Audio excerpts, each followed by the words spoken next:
Hi, folks. This is Don Meissner with the North Country Fishing Report. You know, here at the holidays, I try to think of tips that I can pass on for as we think about how we're going to become a better fisherman in the future, or maybe enjoy our fishing more in the future. And one of the things that I want you to be aware of that I think is real, it's something that has come to my mind because this time of the year I spend times and I have some favorite shows that I watch on the Animal Planet to pass on. But anyway, these shows are about game wardens in different states of our country. And as I watch them, I realize that the same conditions that they might be dealing with in New Hampshire or Maine or in Texas or in Nevada or in Montana, these are some of the states that feature these shows we deal with up here. And one of the things that's really become obvious to me is that there's so many different special regulations on different waters. And the only way we're going to know about that is to try to research it, to go on the DEC sites and find out. And I was talking to my buddy Jigger Jim today about fishing in Black Lake and some of the ways that we fish these different waters. And he brought out the fact that if you go from the log cabins on Black Lake where he works and go all the way up to the Oswegatchie River, which flows into Black Lake, the regulations for walleyes are a little bit different.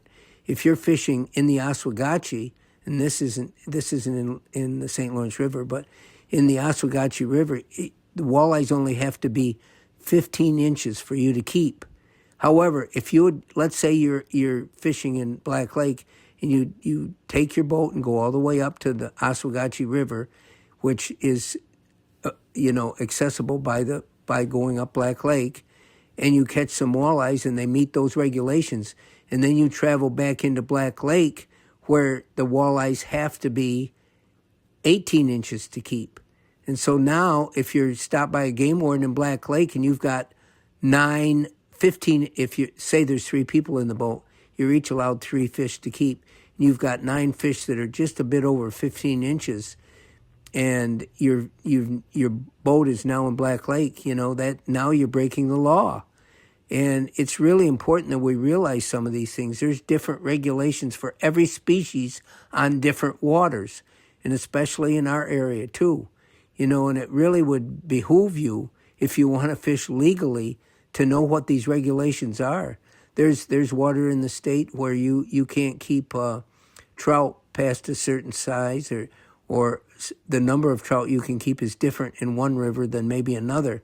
And all these regulations are set by the DEC and the state. And there's regulations with us using the outdoors that come just from the federal government too. Anything that is migratory falls into the realm of regulations that about them, especially ducks or migratory birds. But it's important that we know all these things.